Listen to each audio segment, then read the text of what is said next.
Okay, hopefully you guys can hear me. So what if we get a limit that looks like this, and it says evaluate the limit as x approaches 0, right? So this is the limit of this function as x approaches 0, right? What is that equal to? And again, this is a y value. We need to figure out what number, what integer, what value goes there. And the answer can be, as Lindsay Lohan has told us, it does not exist. That is a possibility, okay? But we have to try. We have to try and figure out what this is. All right? If I go at this by using the first idea of substitution, and that's what we're going to look at. This video is only going to look at substitution with these two examples that are on the board right now, okay? If I take 0 and I plug it in here, and I plug it in here, what's going to happen?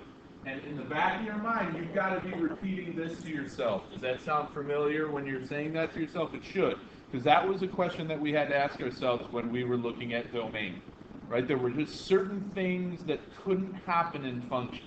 We couldn't get negative numbers under a radical, and we couldn't get 0 in the denominator. If that ever happened, we had to exclude values from our domain, right?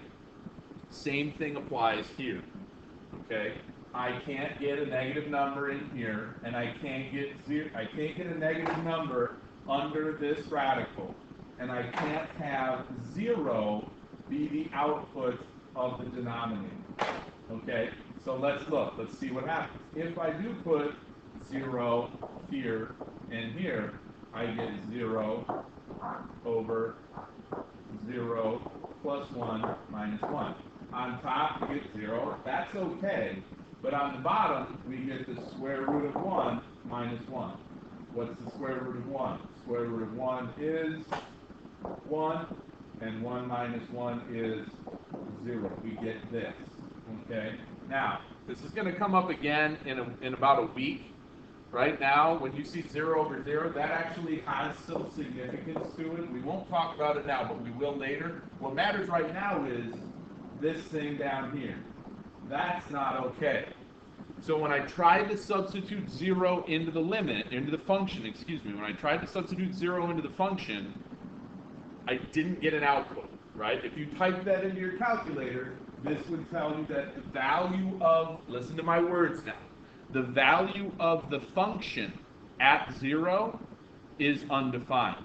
But that doesn't mean that the limit is undefined. All right?